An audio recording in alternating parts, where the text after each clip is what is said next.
Assalamu alaikum warahmatullahi wabarakatuh. Dear students of ninth class, hope you are fine with the blessings of Allah subhanahu wa ta'ala. Students, we have started the topic of mitosis. And in mitosis, we have completed the first phase of mitosis, which is the division of nucleus. Okay, so now we are moving towards the topic of the division of cytoplasm, which is known as cytokinesis. Clear है? ठीक है, cell की division में दो phases हैं main. ठीक है, सबसे पहले तो खैर इंटरफेज था, उसके बाद माइटोटिक फेज. तो इंटरफेज के अंदर तो सेल प्रिपेयर हो रहा था डिवाइड होने के लिए. ओके, और माइटोसिस के अंदर आके वो फिजिकली डिवाइड हो जाता है. तो माइटोसिस के अंदर भी डिवीजन दो पार्ट्स में डिवाइड है.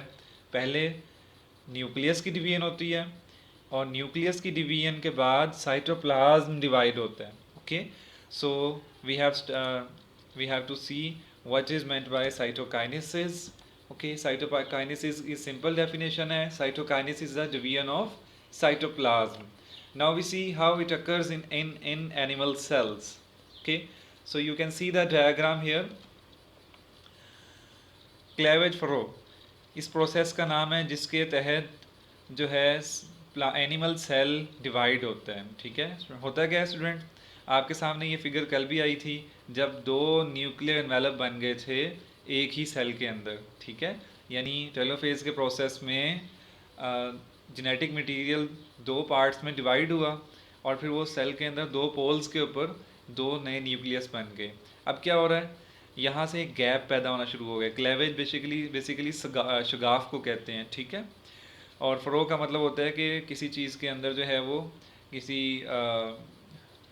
हल चलाना, किसी सुराख को जो है वो उसको मज़ीद एक्सटेंड करना. ठीक है, तो ये जो शगाफ पैदा हुआ है ये एक्सटेंड होता जाएगा, और ये एक्सटेंड होता होता होता है यहाँ तक के टू डॉटर सेल्स बन जाएंगे. ठीक है, तो इसमें देखते हैं, इसमें जो है अगर हम एनिमल सेल्स में डिटेल में जाएं तो cytokinesis occurs by a process known as cleavage.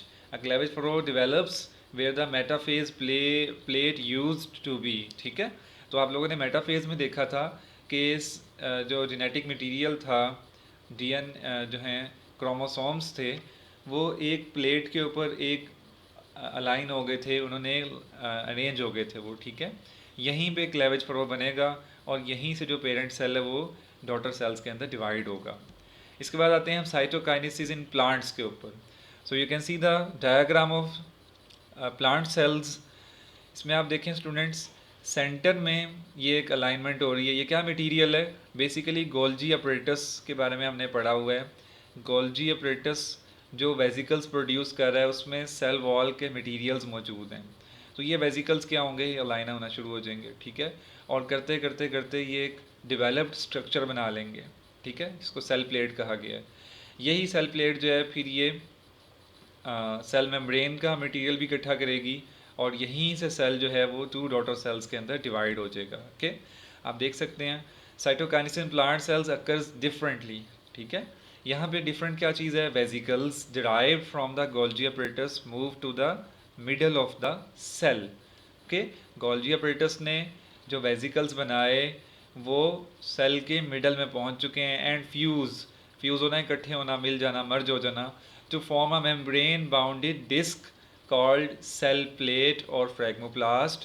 तो ये सेकंड फिगर देखें आप लोग, जब ये फ्यूज़ हो जाएंगे, मर्ज हो जाएंगे आपस में, तो फिर ये फ्रैगमोप्लास्ट या सेल प्लेट बना देंगे. ओके, इसके बाद क्या होगा, the plate grows outward and more vesicles fuse with it. Okay, यानी कि ये प्लेट जो है ये बढ़ना शुरू होगी, और इसके साथ वेजिकल्स मिलते चले जाएंगे. Finally membranes of cell plate fuse with plasma membrane and its contents join the parental cell wall. ठीक है, यहाँ तक कि ये जो फ्यूज मटेरियल है ये सेल मेम्ब्रेन तक पहुँच जाएगा, प्लाज्मा मेम्ब्रेन तक पहुँच जाएगा, और वहाँ से ये ज्वाइन कर लेगा सेल वॉल को. The result is two daughter cells each bounded by its own plasma membrane and cell wall. और एट लास्ट यहाँ जो सेंटर में ये फ्यूजन शुरू हुई थी, इसके रिज़ल्ट में टू डॉटर सेल्स वजूद में आ जाएंगे, और यूँ एक सेल जो है वो टू डॉटर सेल्स में डिवाइड हो जाएगा.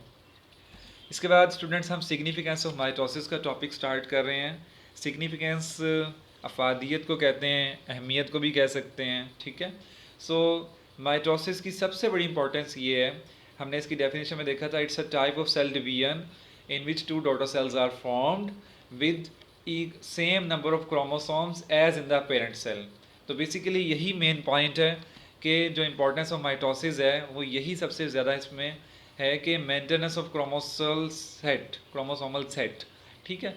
अगर इस तरह ना हो तो फिर क्या होगा, एक जनरेशन है उनके अंदर 46 क्रोमोसोम्स हैं, नेक्स्ट जनरेशन में डबल होके 92 हो जाएंगे क्रोमोसोम्स, उससे नेक्स्ट जनरेशन में इससे डबल हो जाएंगे। तो वो जो एक अल्लाह ताला का एक सेटअप है इंसान के अंदर क्रोमोसोम्स का, जेनेटिक मटीरियल से रिलेटेड जो अल्लाह ताला ने ट्रेड्स रखे हैं इंसान के अंदर, खसूसियात रखी हैं, वो डिस्टर्ब हो जाएंगी, ठीक है। तो इस तरह से क्या होता है कि माइटोसिस के प्रोसेस के रिज़ल्ट में जितने भी सेल डिवीजन होती है वो सारी की सारी इक्वल नंबर ऑफ क्रोमोसोम्स रखते हैं जो उसको मेंटेन रखते हैं जैसे कि पेरेंट सेल में थे, ओके। अब हम इसको फर्स्ट पॉइंट पे आते हैं, डेवलपमेंट एंड ग्रोथ, ठीक है। कि सबसे जो सिग्निफिकेंस ऑफ माइटोसिस में फर्स्ट पॉइंट जो डिस्कस करना है हमने वो है डेवलपमेंट एंड ग्रोथ। यानी डेवलप होना होता है किसी चीज़ का, पहले से बेहतर होना, और ग्रोथ होना किसी चीज़ का अपने साइज़ से एक्सटेंड कर जाना। तो स्टूडेंट्स ये देखें फिगर, इसमें एक साइकिल है आपके सामने और एक सेल है, ठीक है, जिसको जाइगोट कहते हैं। ये सेल जो है ये डिवीजन स्टार्ट कर रहे हैं, 1 से 2 हो रहे हैं, 2 से 4, 4 से 8 एंड सो ऑन, और यहाँ तक कि एक डेवलप्ड मल्टी सेलुलर ऑर्गेनिज्म जो है वो बन गई है, ठीक है। अब ये भी अल्लाह ताला की कुदरत है, और यहाँ पे अखलाकी तौर पे एक बात समझने की है। अल्लाह ताला फरमाते हैं कि इंसान की जो शक्ल सूरत है वो अल्लाह ताला अपने हाथ से ख़ुद बनाते हैं, ठीक है। वल्लज़ी युसव्विरुकुम फिल अरहाम कैफ़ यशा। तो अल्लाह ताला ने इंसान की जो शक्ल होती है वो बनाई होती है, इसीलिए हमें जितने भी बच्चे होते हैं, ठीक है, जिस तरह के भी हों लेकिन बच्चे अच्छे लगते हैं, ठीक है। उसकी रीज़न यही अल्लाह ताला ने शक्ल बनाई है, ठीक है। तो हमने किसी के चेहरे का कभी भी मजाक नहीं उड़ाना, ठीक है। ये ऐसे ही है जैसे इंसान अल्लाह ताला की तख्लीक का मजाक उड़ा रहा है, ठीक है। तो इस चीज़ को हमने समझना है, और ये अल्लाह की कुदरत से होता है, ठीक है। इस चीज़ को भी समझना है। साइंस तो एक्सप्लेन कर रही है कि ऐसे हो रहा है, ठीक है, ये प्रोसीजर बता रही है, लेकिन अल्लाह ताला ने जद्द अमजद जो हमारे आदम अलैहिस्सलाम हैं उनको अपनी कुदरत से बनाया, ठीक है। तो ये अल्लाह ताला अपनी कुदरत से जैसे चाहते हैं इंसान को या किसी और मखलूक को अल्लाह पैदा कर सकते हैं, ठीक है। बहरहाल ये अल्लाह का एक निज़ाम है, अल्लाह ताला ने दुनिया में डेवलप किया है कि इस तरीके से, इस प्रोसीजर से जो है इंसान या कोई और जो अल्लाह ताला की मखलूक़ात में है उनकी पैदाइश होती है, ठीक है। बहरहाल हम टॉपिक में आते हैं। The number of cells within an organism increase by mitosis, okay. क्या हो रहा है कि एक ऑर्गेनिज्म के अंदर सेल्स में इजाफा हो रहा है और इसकी रीज़न माइटोसिस है। This is the basis for the development of a multicellular body from a single cell that is zygote, okay. तो मैंने आपसे बात कर ली कि सिंगल सेल जिससे डेवलपमेंट शुरू होती है, जिससे कोई ऑर्गेनिज्म प्रोड्यूस होना शुरू हो रही है, वो जाइगोट कहलाता है। And also the basis of the growth of multi cellular body. और फिर जाहिर है इंसान या कोई और मखलूक जो है पैदाइश के बाद ग्रो भी करती है, ठीक है। तो वो जो ग्रोथ है वो भी बेसिकली सेल डिवीजन के ही रिजल्ट में है, जो कि माइटोसिस है, ओके। इसके बाद आते हैं स्टूडेंट्स हम नेक्स्ट पॉइंट पे, दैट इज़ सेल रिप्लेसमेंट, ठीक है। अब सेल रिप्लेसमेंट क्या है, आप थोड़ा सा अंदाज़ा करें, ज़रा सोचें इसके बारे में कि सेल्स कैसे रिप्लेस हो रहे हैं। तो हमारे स्किन सेल्स जो हैं ये तकरीबन हर वक्त ही ये स्लफ़ होते रहते हैं, ख़त्म होते रहते हैं, ज़ाया होते रहते हैं, ठीक है। और इनकी जगह न्यू सेल्स रिप्लेस होते हैं। सिमिलरली हमारे रेड ब्लड सेल्स हैं, इनका लाइफ स्पैन जो है वो 90 to 120 डेज़ है, यानी तकरीबन 4 माह है। तो 4 महीने के बाद आपका रेड ब्लड सेल जो 4 महीने पहले बना था वो आज ख़त्म हो जाएगा, ठीक है।